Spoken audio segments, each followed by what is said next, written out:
Welcome, weary traveller, as you drift into the quiet depths of slumber. Let your mind gently unfurl like starlight spreading across the vast, silent canvas of the cosmos. Tonight, we embark on a tranquil journey, not through distant galaxies, but into the very essence of motion itself. Before we start, I would like to know where you are watching this video from, and what time is it? Let me know in the comments down below. Also, while you are at it, please do like and subscribe so we can bring out more content like this. Now let's get started. From the earliest moments of human curiosity, the concept of speed has captivated our imaginations. We instinctively understand what it means to move, to cover distance over time. A child running, a horse galloping, an arrow flying. These are all familiar examples of motion, each with its own velocity. For centuries, our understanding of speed was deeply rooted in our everyday experiences. If you were walking on a train, your speed relative to the ground would be your walking speed plus the train's speed. This simple, intuitive addition of velocities seemed to govern everything from a thrown ball to a cannonball fired from a moving ship. It was a common-sense notion, seemingly applicable to all forms of motion, and it suggested that there was no inherent limit to how fast something could go.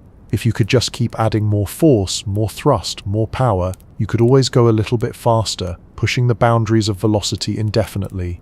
The idea of an ultimate, unbreakable speed limit seemed alien to this straightforward view of the universe. Yet, as humanity began to probe the nature of light, this intuitive understanding started to unravel. Light, the very essence of our vision and the medium through which we perceive the cosmos, presented a profound and persistent puzzle. Was light instantaneous, appearing everywhere at once, or did it travel at a finite, albeit incredibly rapid speed? Ancient Greek philosophers debated this very question. Empedocles, for instance, believed light was a rapidly moving entity, while Aristotle argued it was an instantaneous phenomenon, a state of being rather than a journey. For centuries, the sheer speed of light made it practically impossible to measure with the crude instruments available. It seemed to appear everywhere simultaneously, reinforcing the idea of its infinite velocity. The first glimmer of light's finite nature came in the 17th century, from the brilliant mind of Galileo Galilei. He devised a simple yet ingenious experiment. He and an assistant would stand on distant hilltops, each with a lantern equipped with a shutter. Galileo would open his shutter, and upon seeing Galileo's light, the assistant would immediately open theirs. Galileo would then measure the time it took to see the assistant's light. The idea was that if light were instantaneous, the time would be zero. If it had a finite speed, there would be a measurable delay. While Galileo's experiment, limited by human reaction times and the immense speed of light, couldn't yield a precise measurement, it was a crucial conceptual leap. He concluded that if light wasn't instantaneous, it was at least exceedingly swift. He had planted the seed of doubt in the notion of infinite speed. The definitive breakthrough arrived a few decades later, in 1676, thanks to the meticulous astronomical observations of the Danish astronomer Ole Rømer. Rømer was studying Io, one of Jupiter's largest moons, known for its regular eclipses as it passed into Jupiter's shadow. He noticed a peculiar pattern. The timing of Io's eclipses seemed to vary depending on Earth's position in its orbit around the Sun. When Earth was moving towards Jupiter, the eclipses appeared to occur slightly earlier than predicted. When Earth was moving away from Jupiter, the eclipses appeared to occur slightly later. Rømer, with remarkable insight, deduced that these discrepancies were not due to irregularities in Io's orbit, but rather to the finite time it took for light from Io to reach Earth.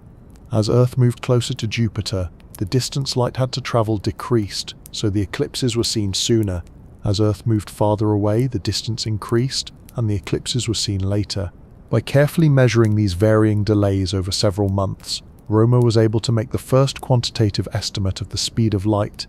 His calculation, though rough by modern standards, was astonishingly close to the true value, especially considering the limited astronomical data available to him. He had shown unequivocally that light traveled at a finite measurable speed, not instantaneously. This was a profound revelation, but its full implications would not be understood for centuries. Following Rømer's pioneering work, the 19th century saw a flurry of terrestrial experiments designed to measure light speed with increasing precision. Scientists like Hippolyte Fizeau in 1849 used a rapidly rotating tooth wheel to chop a beam of light into pulses, sending them to a distant mirror and back. By adjusting the wheel's speed until the returning light was blocked by a tooth, he could calculate the time taken for the light to travel the round trip. A few years later, Léon Foucault refined this method using a rotating mirror, achieving even greater accuracy. These experiments consistently confirmed Romer's finding. Light traveled at an incredibly high but finite speed. This speed, which we now denote as c, was consistently measured to be approximately 299,792 miles per second. It was a staggering velocity, fast enough to circle the Earth more than 7 times in a single second. Despite these increasingly precise measurements, a fundamental question lingered. What was light traveling through? For centuries, the prevailing scientific view was that waves required a medium to propagate. Sound waves needed air or water. Water waves needed water. It seemed logical that light waves too must have a medium. This led to the widespread acceptance of the luminiferous aether hypothesis. The luminiferous ether was envisioned as an invisible, intangible, and omnipresent substance that filled all of space. It was thought to be the medium through which light waves propagated, much like ripples on a pond. Scientists attributed some truly bizarre properties to this hypothetical ether. To account for light's incredibly high speed, the ether had to be incredibly rigid, far more rigid than steel. Yet, to allow planets and stars to move through it without resistance, it also had to be perfectly transparent and completely massless. It was a contradictory concept, but it was the best explanation available at the time for how light could travel across the vast emptiness of space. The logical next step for scientists was to detect this elusive aether. If the Earth was moving through this stationary aether as it orbited the Sun, there should be an aether wind, much like the wind you feel when riding a bicycle. This aether wind should affect the measured speed of light. If you measured the speed of light traveling with the aether wind, it should be slightly faster. If you measured it against the aether wind, it should be slightly slower. And if you measured it perpendicular to the aether wind, there should be a different calculable effect. This was the premise behind one of the most famous and pivotal experiments in the history of physics, the Michelson-Morley experiment, conducted in 1887 by Albert Michelson and Edward Morley. They designed an ingenious device called an interferometer, which could split a single beam of light into two, send them along perpendicular paths of equal length, reflect them off mirrors, and then recombine them. If there were an aether wind, the light beams traveling along and against the wind would experience different effective speeds, causing them to arrive back at the recombination point, slightly out of phase.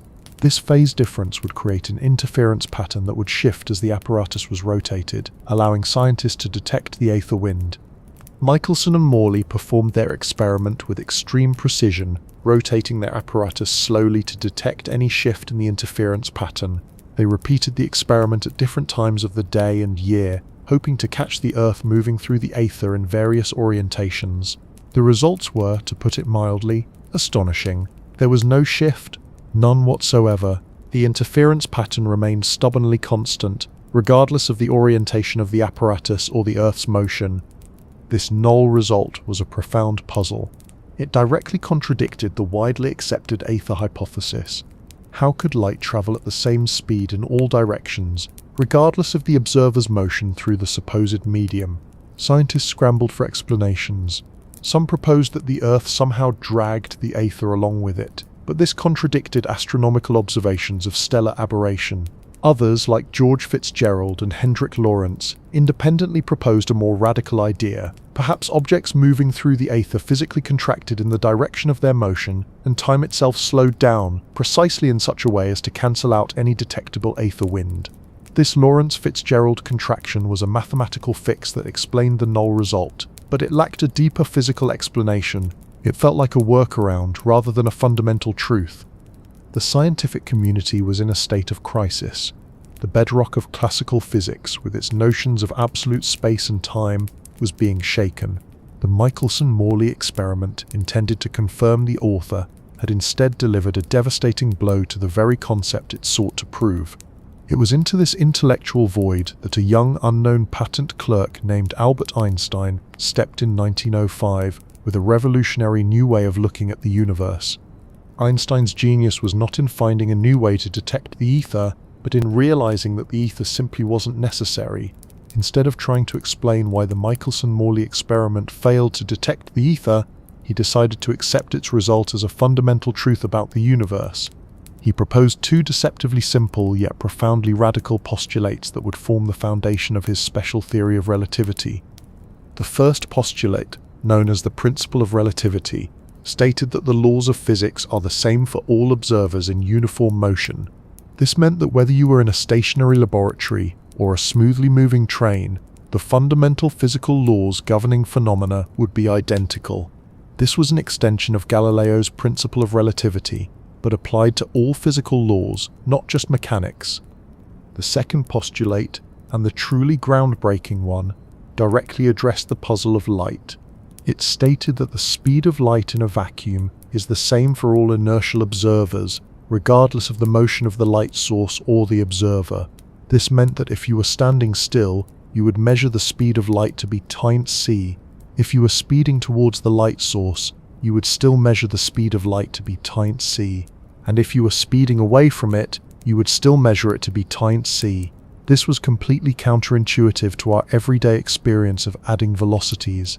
It defied common sense, yet it perfectly explained the null result of the Michelson-Morley experiment without any need for a mysterious aether. The reason the experiment found no aether wind was because the speed of light is simply constant for everyone, everywhere, all the time. This seemingly simple statement had monumental consequences. If the speed of light is indeed a universal constant, then our traditional notions of space and time, which were thought to be absolute and independent, must be relative. They must adjust themselves in such a way that all observers always measure the speed of light to be the same. This was a paradigm shift of epic proportions, shattering the Newtonian worldview that had dominated physics for over 2 centuries. Einstein's postulates didn't just explain the Michelson-Morley experiment. They provided a coherent, elegant framework for understanding how the universe works at high speeds. They forced us to abandon the idea of an absolute, fixed background space and time, and instead embrace a dynamic, interconnected space-time where measurements of length and duration are relative to the observer's motion. The constant speed of light, psion, was no longer just a measured velocity. It became a fundamental constant of the universe, a cosmic speed limit that could not be exceeded. It was a speed that massless particles like photons naturally traveled at, and it was a speed that nothing with mass could ever reach. This was not a limitation due to technological shortcomings, but an inherent property of reality itself, dictated by the very fabric of space and time. The implications of this constant speed of light are profound, extending far beyond simply explaining why we can't build a spaceship that goes faster than light. They touch upon the very nature of energy, mass, and the causal structure of the universe. To truly grasp why nothing can go faster than light, we must delve deeper into these revolutionary concepts, exploring how time itself can stretch, how objects can shrink, and how the pursuit of infinite speed leads to an insurmountable energy barrier. The journey into the science of why we can't go faster than light is a journey into the heart of modern physics, revealing a universe far more intricate and astonishing than our everyday intuition might suggest. Having established the astonishing truth that the speed of light in a vacuum is an unyielding constant for all observers, regardless of their relative motion, we now embark on a journey into the truly mind-bending consequences of this fundamental principle. If light always travels at the same speed for everyone, then our deeply ingrained common-sense notions of space and time, which we perceive as absolute and unchanging, must be flexible. They must warp and bend to accommodate this universal constant. This is the heart of Albert Einstein's special theory of relativity, and it leads to phenomena that seem straight out of science fiction, yet are rigorously proven by countless experiments. To understand these effects, we first need to clarify what we mean by an observer and a reference frame. Imagine you're sitting still in a room. This room, and everything in it, forms your reference frame. If a ball rolls across the floor, you measure its speed relative to your room. Now imagine you are on a smoothly moving train. If you drop a ball, it falls straight down relative to you and the train. This train, moving at a constant velocity, is another reference frame. These are called inertial reference frames, frames where objects at rest stay at rest and objects in motion continue in a straight line at a constant speed unless acted upon by a force. Einstein's first postulate states that the laws of physics are the same in all such inertial reference frames. This means that no experiment performed within your train carriage could tell you whether you are moving or standing still, as long as the motion is uniform and without acceleration. The absence of a detectable aether wind in the Michelson-Morley experiment, discussed in the previous chapter, is a direct consequence of this principle. There is no absolute privileged reference frame against which all motion can be measured. Every inertial frame is equally valid. Now, let's consider the profound implications of light's constant speed. Picture a simple light clock. This clock consists of two mirrors placed parallel to each other, with a pulse of light bouncing back and forth between them. Each time the light pulse hits a mirror, it counts as one tick of the clock. For an observer at rest relative to this light clock, the light travels a certain distance between the mirrors, and we can easily calculate the time for one tick based on the speed of light. The light travels straight up and down, covering the shortest possible distance between the mirrors. But what happens if this light clock is moving past you at a very high, constant speed? From your perspective, the light pulse still has to travel from one mirror to the other, but because the mirrors themselves are moving forward, the light has to travel a longer diagonal path to reach the opposing mirror. Imagine a ball thrown across a moving bus to an observer standing outside the bus. The ball's path is a diagonal line as it moves across the aisle while the bus moves forward. Similarly, for the light in the moving clock, its path becomes a hypotenuse of a right triangle, where one leg is the distance between the mirrors and the other leg is the distance the clock moves horizontally during the light's journey. Since the speed of light is constant for all observers, even for you watching the moving clock, and the light in the moving clock is now traveling a longer path, the time it takes for the light to complete one bounce must be longer. Therefore, from your perspective, the moving light clock ticks more slowly. This phenomenon is known as time dilation. This isn't just an illusion, a trick of perception, or a problem with the clock itself. It's a real physical effect on the passage of time. Time itself literally slows down for objects in motion relative to an observer. The faster an object moves, the more pronounced this effect becomes. At everyday speeds, the difference is minuscule, imperceptible to human senses or even most instruments. For example, if you were to fly on a commercial airplane for an entire year, your clock would be only a tiny fraction of a second behind a clock that remained on the ground. But as speeds approach the speed of light, time dilation becomes dramatically evident. If you could travel at 99% of the speed of light, for every year that passed for you, roughly 7 years would pass for someone remaining stationary. This means that if you embarked on a journey to a star 10 light-years away at such a speed, and then returned, you would have aged much less than your friends and family who stayed on Earth.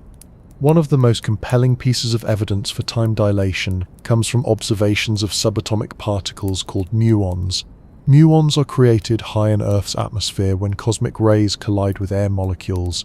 They are unstable and have a very short lifespan, decaying into other particles in a mere 2.2 microseconds millionths of a second when measured at rest. Given this incredibly short lifespan and the speed at which they are created, they should decay long before they can reach the Earth's surface, which is typically several kilometers below where they are formed. However, a significant number of muons do reach the ground. This is because they are created at speeds very close to the speed of light. From our perspective on Earth, their internal clocks, their decay process, which is a natural timer, slow down significantly due to time dilation, allowing them to survive long enough to travel the great distances from the upper atmosphere to the ground. From the muon's own perspective, its lifespan is normal, but the distance it has to travel to Earth appears much shorter due to another relativistic effect we'll discuss next. Time dilation also has practical applications, most notably in the Global Positioning System, GPS. GPS satellites orbit Earth at high speeds, roughly 14,000 kilometers per hour. If the atomic clocks on these satellites were not constantly corrected for the effects of time dilation, and also for general relativistic effects due to gravity, which we'll touch upon later, their timing would quickly drift out of sync with clocks on Earth. The relativistic effects would cause the satellite clocks to run faster and slower by different amounts, leading to an accumulated error of about 38 microseconds per day. While this might seem small, even tiny discrepancies would lead to significant errors in location, causing GPS navigation to be off by several kilometers per day, making it practically useless. The fact that your smartphone can pinpoint your location with remarkable accuracy is a direct and undeniable testament to the reality of time dilation and the necessity of incorporating Einstein's theories into modern technology. Just as time is relative, so too is space. Another astonishing consequence of light's constant speed is length contraction. Imagine that same light clock, but this time it's oriented so the light bounces between mirrors that are moving perpendicular to the direction of motion. While the light clock analogy is most intuitive for time dilation, the principle of length contraction can be understood by considering how the constant speed of light affects measurements of distance. For an observer watching a very fast-moving object, the object appears to shrink or contract exclusively in the direction of its motion. Its dimensions perpendicular to the motion remain unchanged. Again, this isn't an optical illusion, a trick of the eye, or a distortion caused by light bending. It's a real physical shortening of space itself, from the perspective of an observer in a different inertial frame. If a spaceship were traveling at a significant fraction of the speed of light, an observer on Earth would measure the spaceship to be shorter in its direction of travel than its actual length when at rest. The faster the spaceship goes, the more it contracts, becoming infinitesimally thin as it approaches the speed of light. From the perspective of the astronauts inside the spaceship, however, their ship would appear perfectly normal in length. This is because they are at rest relative to their own reference frame, and the laws of physics, including the dimensions of their ship, are normal for them. This is the reciprocal nature of relativity. Each observer sees the other's measuring rods contracted and their clocks running slow. This interconnectedness of space and time, where measurements of length and duration depend on the relative motion of the observer, is a cornerstone of special relativity. It means that there is no absolute length or time that all observers agree upon. Instead, these measurements are relative to the observer's frame of reference. This also extends to the concept of relativity of simultaneity. Events that appear to happen at the exact same instant for one observer might occur at different times for another observer who is in relative motion. Imagine two lightning bolts striking the front and back of a moving train simultaneously for an observer standing on the ground. For an observer on the train, moving towards the front strike and away from the back strike, the light from the front strike will reach them first, making it appear to have happened earlier. This fundamental disagreement on when events occur further underscores the non-absolute nature of time. One of the most famous thought experiments illustrating these concepts, and often leading to initial confusion, is the twin paradox. Imagine two identical twins. One twin, Alice, stays on Earth, living out her life in a relatively stable gravitational field and inertial frame. The other twin, Bob, embarks on a long journey in a spaceship traveling at a speed very close to the speed of light. After many years from Alice's perspective, Bob returns to Earth. According to the principles of special relativity, because Bob was in motion at very high speeds relative to Alice, time would have passed more slowly for him. When he returns, Alice would be significantly older than Bob. The paradox arises because one might argue that from Bob's perspective, it was Alice who was moving away from him and then returning, so Alice should be younger. However, the key to resolving the twin paradox lies in the fact that Bob's journey involves acceleration and deceleration. He has to speed up to leave Earth, turn around in space, and then slow down to return. Alice, on the other hand, remains in a single, relatively inertial frame on Earth, ignoring Earth's orbital motion for simplicity. It is Bob's change in inertial frames, his experience of acceleration, and the associated non-inertial forces during the turns that breaks the symmetry and makes him the traveller who ages less. This has been experimentally verified with atomic clocks flown on airplanes, and even with the muons we discussed earlier, providing powerful empirical support for these seemingly bizarre predictions. The concepts of time dilation and length contraction fundamentally alter our understanding of the universe. They demonstrate that space and time are not independent, rigid entities, but are intertwined into a single, flexible fabric known as space-time. The constant speed of light acts as an ultimate speed limit, not because of some external barrier, but because the very structure of space-time adjusts itself to ensure that this constant is always upheld. As objects with mass approach this limit, time slows down and lengths contract, preventing them from ever truly reaching the speed of light. The energy required to accelerate them further becomes an insurmountable barrier, a topic we will explore in the next chapter. These relativistic effects are not just theoretical curiosities, they are an integral part of the universe's operating system, dictating the very nature of reality at high velocities. In the preceding chapter, we delved into the mind-bending consequences of light's unwavering speed, discovering how time itself can dilate and lengths can contract for objects in motion. These phenomena, while astonishing, are not merely optical illusions or tricks of perception. They are profound alterations to the very fabric of reality, necessitated by the universe's insistence that light's velocity remain constant for all observers. Yet the story of why nothing can truly reach or exceed the speed of light is incomplete without addressing the most formidable barrier of all, the energy war. This chapter will explore how the concepts of mass and momentum transform at extreme velocities, culminating in an insurmountable energy requirement that prevents any object with mass from ever touching the cosmic speed limit.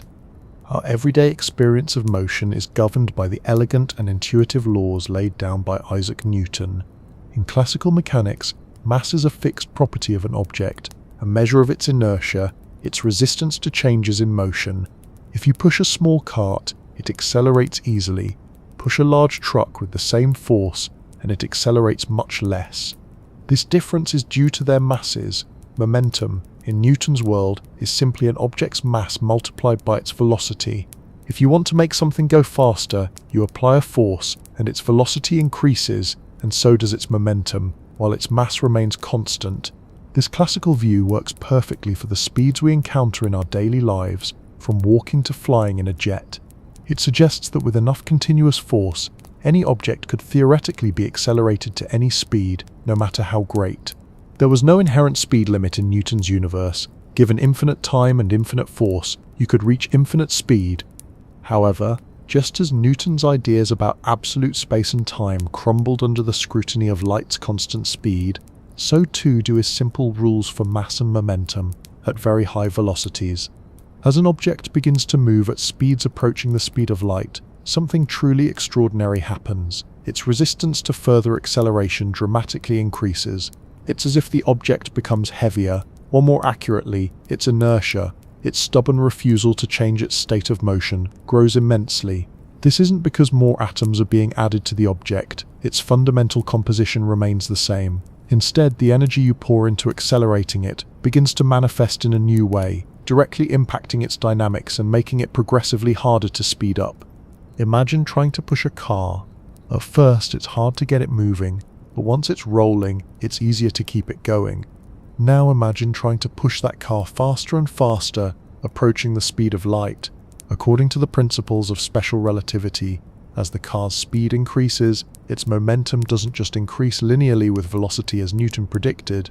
Instead, it starts to increase much more rapidly, curving sharply upwards as the velocity gets closer and closer to the speed of light. This means that for every additional push, for every increment of force you apply, you get a smaller and smaller increase in speed. The car becomes increasingly difficult to accelerate, as if it was suddenly gaining immense weight. This effect is not noticeable at low speeds, but it becomes dominant as an object's speed approaches a significant fraction of the speed of light. For instance, at 10% of the speed of light, the increase in momentum is barely perceptible, but at 90% of the speed of light, the momentum has roughly doubled compared to what Newtonian physics would predict. This phenomenon is often described in terms of relativistic mass, where an object's mass appears to increase as its speed increases. While this term can be conceptually helpful for visualizing the increasing inertia, modern physics often prefers to speak directly about the increase in an object's total energy and momentum. The fundamental rest mass of an object, its mass when it's not moving, remains constant. What changes is how much energy is required to increase its speed, and how that energy contributes to its overall momentum. The key takeaway, regardless of the terminology, is that the object's inertia, its resistance to being accelerated, becomes greater and greater. It's like trying to push a snowball down a hill, but the faster it rolls, the more snow it picks up, and the harder it becomes to push it even faster. The mass in EMC refers to this total energy content, not just the rest mass. The reason for this escalating resistance lies in one of the most famous equations in all of science, Albert Einstein's iconic EMC. This equation is far more than just a formula for nuclear bombs. It is a profound statement about the fundamental equivalence of mass and energy. It tells us that mass is just a highly concentrated form of energy, and conversely, energy can be converted into mass. This equivalence is the key to understanding the energy wall. When you apply a force to an object to make it move, you are doing work on it, and that work is converted into kinetic energy, the energy of motion. In classical physics, this kinetic energy simply makes the object go faster. But in the relativistic universe, as you add more and more kinetic energy to an object, that energy doesn't just translate into speed. A significant portion of it also manifests as an increase in the object's effective mass, or more precisely its total energy, which includes its rest mass energy and its kinetic energy. This is why a moving object is more energetic than the same object at rest. Consider an object at rest. It has a certain inherent energy associated with its mass, its rest energy, given by E.T. 0, Sam. 2, where is its rest mass. This rest energy is immense. Even a tiny amount of mass contains a colossal amount of energy, as demonstrated by nuclear reactions, where a small amount of mass is converted into a tremendous burst of energy, like in the sun or nuclear power plants. As you accelerate this object, you are adding kinetic energy to it. But according to relativity, this added kinetic energy also contributes to the object's total energy, and thus to its effective inertia. The faster the object moves, the more kinetic energy it accumulates, and the more its total energy increases. This increase in total energy means an increase in its resistance to further acceleration. The energy you supply is not just making it move faster, it's also making it heavier in terms of its resistance to further acceleration. The implications of this are staggering. As an object with mass approaches the speed of light, its kinetic energy, and therefore its total energy, begins to skyrocket. The energy required to push it just a little bit faster becomes enormous, then astronomical. And ultimately, as the object gets infinitesimally close to the speed of light, the energy required to make it reach time speed becomes infinite. This is not a theoretical maximum that we simply haven't figured out how to overcome. It is an absolute fundamental limit imposed by the very structure of space-time and the relationship between mass and energy. Think about what that means. An infinite amount of energy is by definition unattainable. It's not just a matter of building bigger engines or finding more fuel. It's a fundamental physical impossibility. No amount of energy, no matter how vast, can accelerate an object with mass to the speed of light. You can get arbitrarily close, 99.999999% of the speed of light for instance, but you can never quite reach it. The energy required for that final tiny push to Cyan is simply not available in the universe. It's like trying to climb an infinitely tall ladder. You can keep climbing higher and higher, but you'll never reach the top. The closer you get, the more energy each step demands, until each step requires an infinite amount of energy. This is a critical distinction from the speed of light itself. What about light? Light is made of particles called photons. The crucial difference between photons and, say, a spaceship or a human being is that photons are massless particles. They have no rest mass. Because they have no rest mass, they are not subject to this energy barrier. They don't need infinite energy to reach night P, because they are already born at that speed. They don't accelerate to the speed of light, they simply are the speed of light. It's their inherent nature. Any particle that is truly massless must, by the laws of physics, travel at the speed of light in a vacuum. Conversely, any particle that travels at the speed of light in a vacuum must be massless. This is why light sets the universal speed limit. It's the speed that massless particles are compelled to travel, and it's the speed that massive particles are forever forbidden from reaching. The reality of this energy wall is not confined to theoretical physics papers. It is observed and confirmed daily in the world's most powerful scientific instruments, particle accelerators. Facilities like the Large Hadron Collider LHC at CERN are colossal machines designed to accelerate subatomic particles, such as protons, to speeds incredibly close to the speed of light. Inside the LHC, protons are accelerated around a 27-kilometer, 17-mile underground ring, guided by powerful superconducting magnets that direct their path. These magnets consume enormous amounts of energy, precisely because of the relativistic effects on the protons. These protons are not just moving fast, they are moving at speeds that are almost indistinguishable from the speed of light. They reach velocities like 99.9999991% of c, meaning they are only a few meters per second shy of the speed of light. Yet, despite the immense amount of energy poured into them, billions of electron volts equivalent to the kinetic energy of a flying jumbo jet concentrated into a few microscopic particles, they never quite reach c. As the protons gain speed, it takes increasingly more energy to give them even a tiny additional boost in velocity.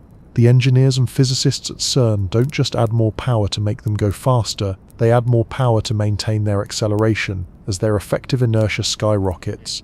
The energy input goes into increasing their momentum and total energy, rather than significantly increasing their speed. This direct observation of escalating energy requirements as particles approach scientist is one of the most compelling experimental validations of special relativity and the concept of the infinite energy barrier. The energy required to push them from 99% to 99.9% of scientist is far greater than the energy required to get them from 0% to 90% of scientist. The implications of this energy wall are profound for any dreams of interstellar travel. If a human spacecraft with its inherent mass were to attempt a journey to a distant star at speeds approaching c, the energy requirements would be astronomical, far exceeding anything humanity could realistically generate or contain. Even if we could somehow harness the energy of entire stars or convert all the mass of a small planet into energy, the fundamental barrier of infinite energy for that final push to c would remain. This isn't a challenge of engineering that can be overcome with future technological advancements. It's a constraint imposed by the very laws of the universe. It means that while time dilation might allow astronauts to experience less time on a long journey, the journey itself would still take a vast amount of time from the perspective of those left behind, as the ship can never truly reach light speed. So when we ask why nothing can go faster than light, the answer is not just about time slowing down or space shrinking. It's fundamentally about energy. Any object with mass possesses an inherent resistance to acceleration, an inertia that grows without bound as its speed approaches the cosmic limit. To reach the speed of light, an object with mass would require an infinite amount of energy, a quantity that simply does not exist. Light, being massless, bypasses this barrier entirely, existing at the speed limit from the moment of its creation. The energy wall is thus an unbreakable boundary, ensuring the consistent and causal operation of our universe, a topic we will explore in the next chapter. It is a testament to the elegant yet unyielding nature of reality, where the speed of light stands as the ultimate unassailable velocity. We have journeyed through the remarkable landscape of special relativity, witnessing how the universe contorts time and space to uphold the constancy of light speed. We've seen how time dilates for the swift, how lengths contract for the moving, and how an insurmountable energy wall prevents anything with mass from ever reaching the ultimate velocity. Yet, there is an even deeper, more profound reason why faster-than-light FTL travel is not just impractical, but fundamentally impossible. It would shatter the very bedrock of our reality, the principle of causality. Causality is one of the most fundamental concepts in physics, and indeed in our everyday understanding of the world. Simply put, it is the relationship between cause and effect, where an effect cannot occur before its cause. Every event in our universe, from the simplest to the most complex, adheres to this principle. A thrown ball, cause, hits a window, effect. The sun warms the earth, cause, leading to plant growth, effect. We live in a universe where events unfold in a predictable, ordered sequence, where the past influences the future, but the future does not influence the past. This chronological order is what gives our reality its coherence and allows for scientific inquiry, prediction, and even our sense of free will. Without causality, the universe would be an unpredictable, chaotic mess where anything could happen at any time, without reason or explanation. The very notion of a before and after would lose its meaning. In classical Newtonian physics, causality was implicitly assumed. Events happened in a universal, absolute time, and the order of events was the same for all observers. If event A caused event B, then A always happened before B for everyone. Special relativity, with its relative time and space, introduces a fascinating nuance to this. As we discussed, observers in different inertial frames can disagree on the simultaneity of events. However, Einstein's theory rigorously preserves causality. If event A can causally influence event B, meaning information or energy can travel from A to B, then all observers, regardless of their relative motion, will agree that A happened before B. The speed of light acts as the ultimate speed limit for any causal influence. No information, no energy, no signal can travel faster than light. This ensures that the cause always precedes the effect. But what if we could travel faster than light? What if we could send a signal, or even ourselves, at superluminal speeds? This is where the fabric of causality begins to unravel. Imagine a scenario. You are on Earth, and you send a message to a friend on a distant planet, telling them to press a button that will detonate a harmless firework. If this message could travel faster than light, then for certain observers moving at very high speeds relative to both you and your friend, the message would appear to arrive before you even sent it. Let's elaborate on this thought experiment, often called the tachyonic anti-telephone paradox. Suppose you have a device that can send FTL messages. You send a message to your friend on a planet 10 light-years away, instructing them to detonate a firework in exactly 5 years from your current time. If the message travels faster than light, say at twice the speed of light, it would reach your friend in 5 years.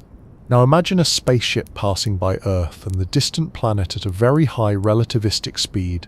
Due to the relativity of simultaneity, what is simultaneous for you is not simultaneous for the spaceship's crew. For certain velocities of the spaceship, the crew would observe your FTL message arriving at your friend's planet before you even sent it from Earth. This is where the paradox escalates. If your friend receives the message before you send it, they could in theory send a reply back to you, also at FTL speed, telling you not to send the original message. You would then receive their reply before you sent your initial message. This creates a logical loop. You receive a message telling you not to send a message, which you haven't sent yet, but which you will send if you don't receive the message telling you not to send it. This is a classic causal paradox, a violation of the fundamental rule that effects cannot precede their causes. The universe as we understand it simply cannot allow such inconsistencies. The most famous example of such a causal paradox is the grandfather paradox. If you could travel faster than light, you could in principle travel into your own past. Imagine you travel back in time and prevent your grandparents from meeting. If they never meet, your parent is never born, and therefore you are never born. But if you are never born, you couldn't have traveled back in time to prevent your grandparents from meeting. This creates an irreconcilable logical contradiction. Physics, as a consistent framework for describing reality, cannot tolerate such paradoxes. The speed of light limit acts as a cosmic traffic cop, preventing any information or matter from traveling in a way that would lead to these causal violations. To better visualize this, physicists use the concept of the light cone. Imagine a 4-dimensional graph where 3 dimensions represent space and 1 dimension represents time. For any event, a specific point in space and time, we can draw a light cone. This cone represents all the paths that light could take from that event. The future light cone encompasses all events that can be causally influenced by the initial event, meaning light, or anything slower than light, could travel from the initial event to those future events. The past light cone encompasses all events that could have causally influenced the initial event, meaning light, or anything slower than light, could have traveled from those past events to the initial event. Everything that happens to you, and everything you can influence, must occur within your light cone. Your present is the tip of the cone, your future is inside the upper cone, and your past is inside the lower cone. The surface of the cone represents events that light itself would travel to or from.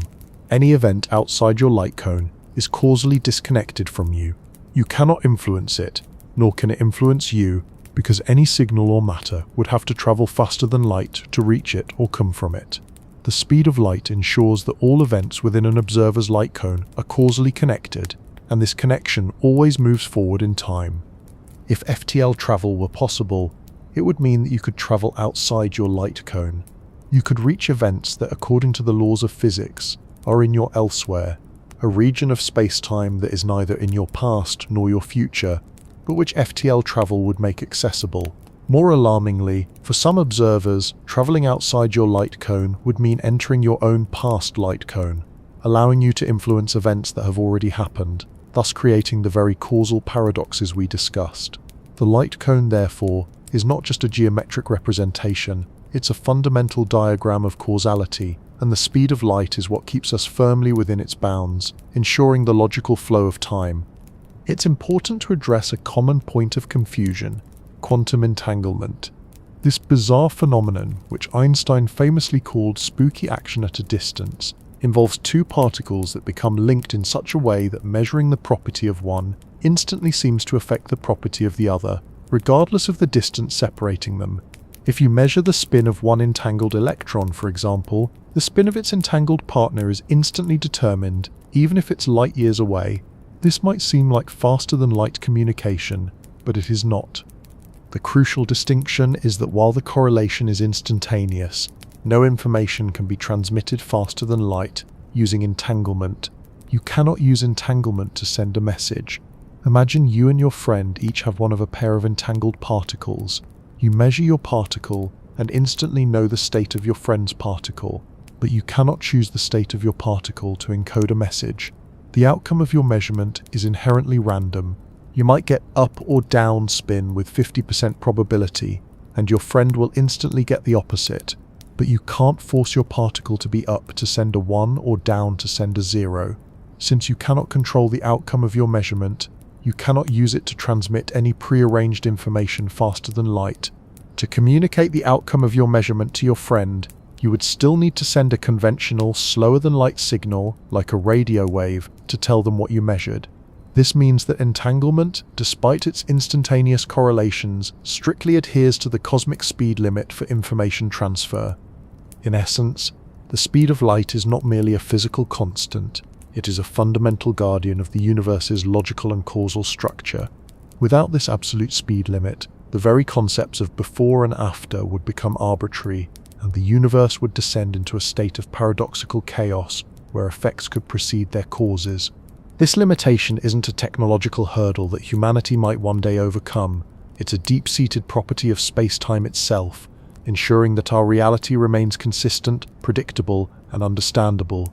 The laws of physics as we currently comprehend them are built upon this foundation, ensuring that the universe makes sense.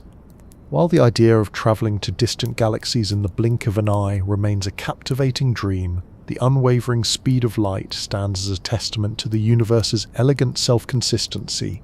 It is a boundary that ensures the integrity of time and the inviolability of cause and effect. In the next chapter, we will explore some of the fascinating, albeit highly theoretical concepts that physicists have proposed to circumvent this limit, such as warp drives and wormholes, examining whether they offer any genuine loopholes in the cosmic speed limit, or if they too are ultimately bound by the profound implications of light's ultimate velocity.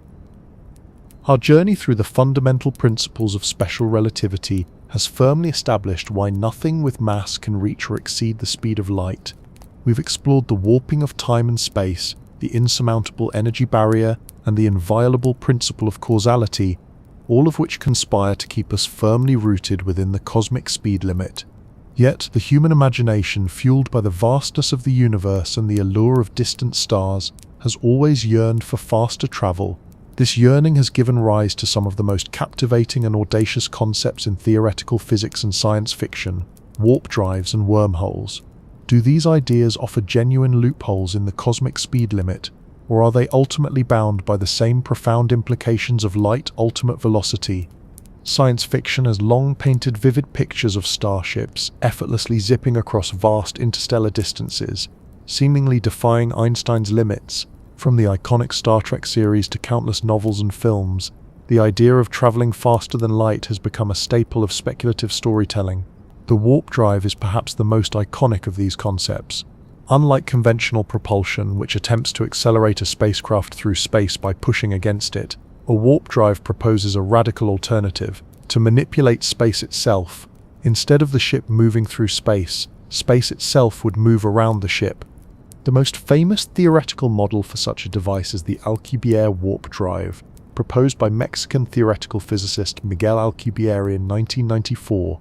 Alcubierre's ingenious idea is rooted in Einstein's general theory of relativity, which, unlike special relativity that deals with uniform motion, describes gravity as the curvature of space-time.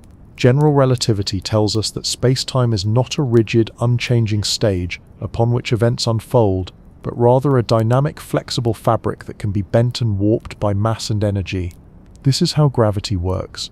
Massive objects like planets and stars curve the space-time around them, and what we perceive as gravitational force is simply objects following the shortest path through this curved space-time.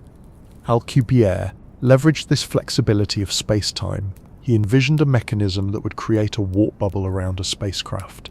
Within this bubble, the spacecraft itself would remain stationary or move at sublight speeds relative to its local space-time.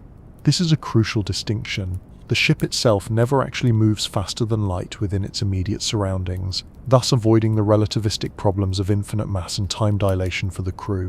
However, the space-time outside the bubble would be dramatically distorted, contracted in front of the bubble and expanded behind it.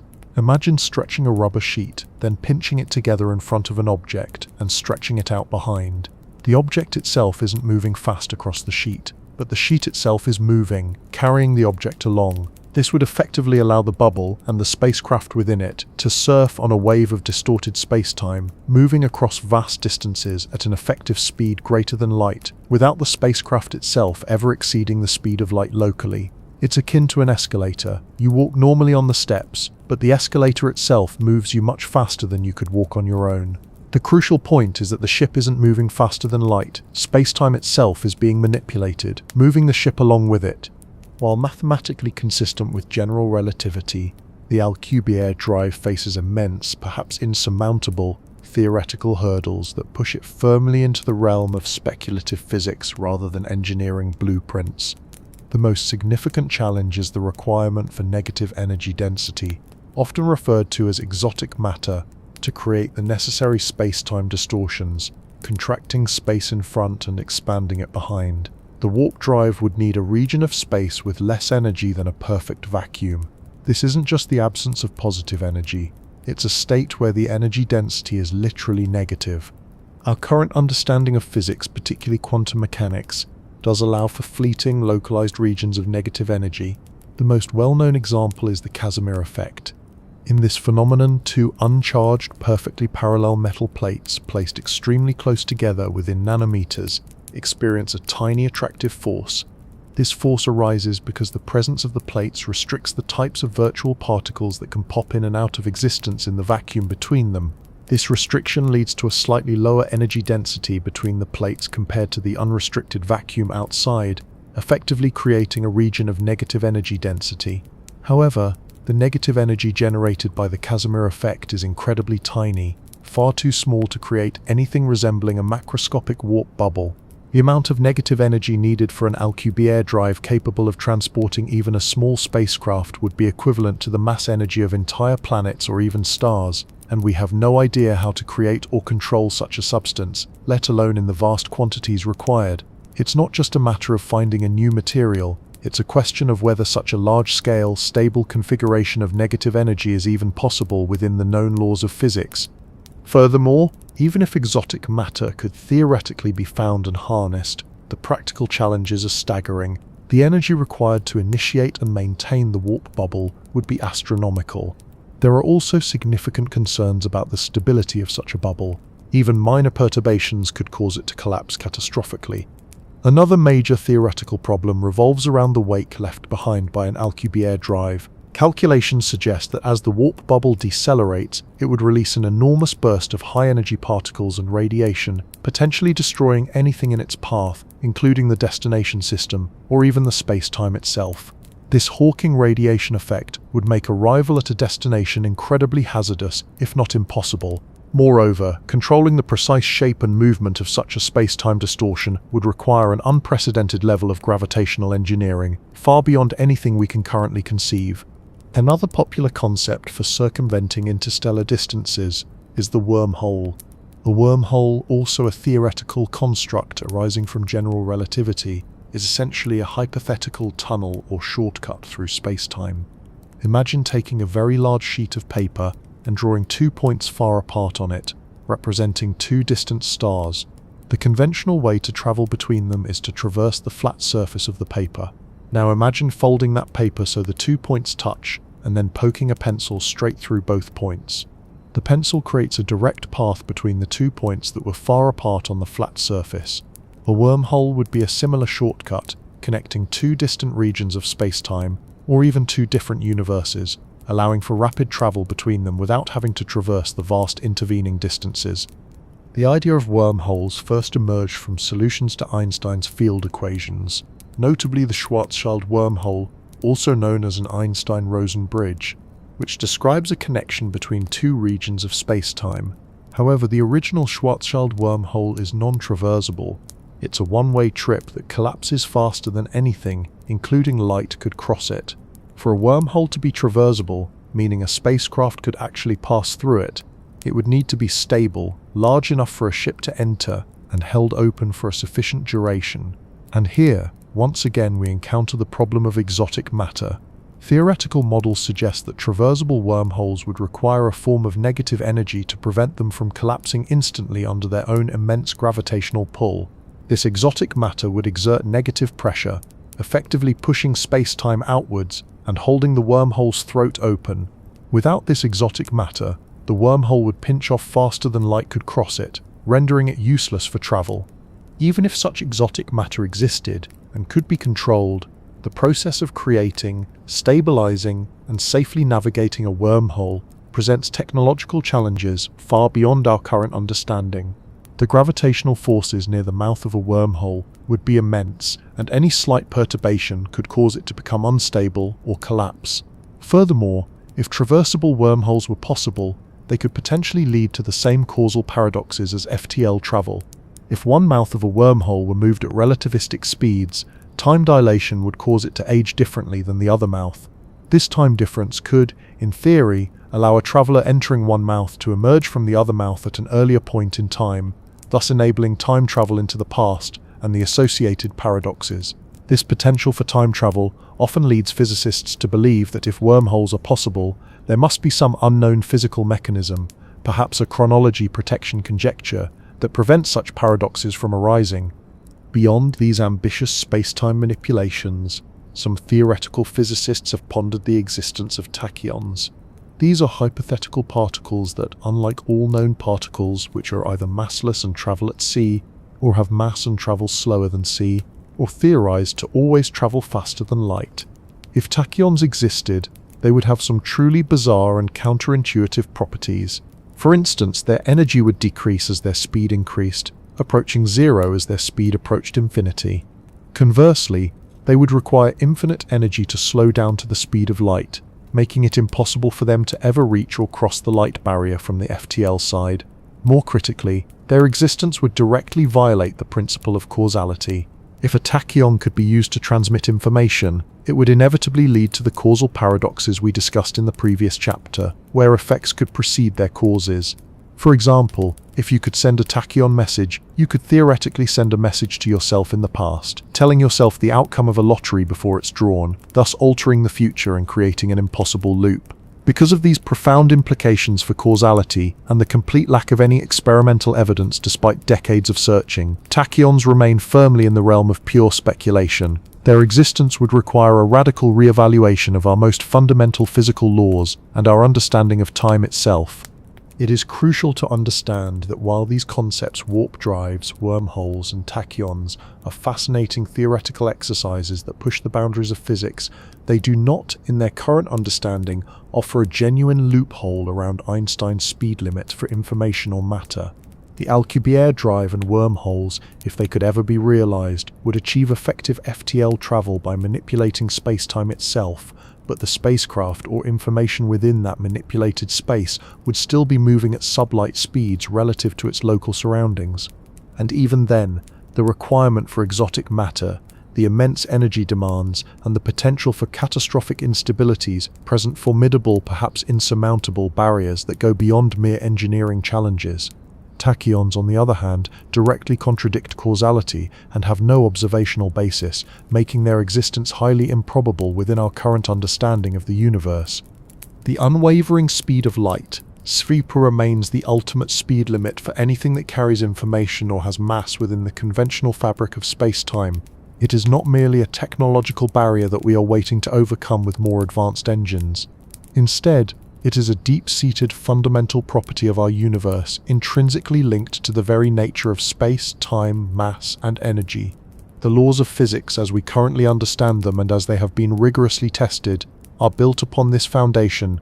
The pursuit of faster-than-light travel, while inspiring countless works of science fiction and pushing the boundaries of theoretical thought, ultimately reinforces the elegance and consistency of Einstein's relativity. The cosmic speed limit is not a frustrating impediment, but a crucial element that ensures the universe operates in a predictable, logical, and causal manner. It is a testament to the profound interconnectedness of all physical phenomena, where the speed of light stands as the unassailable constant, defining the very boundaries of what is possible within our reality. While humanity's dreams of interstellar travel persist, any future breakthroughs will likely involve innovative ways of navigating the vast cosmic distances within the confines of this universal speed limit, perhaps by maximizing efficiency, exploring concepts like suspended animation or generational ships, or even by finding entirely new, currently unknown physics that does not violate causality. The universe, in its infinite wisdom, seems to have set a fundamental pace, and light is its unwavering messenger.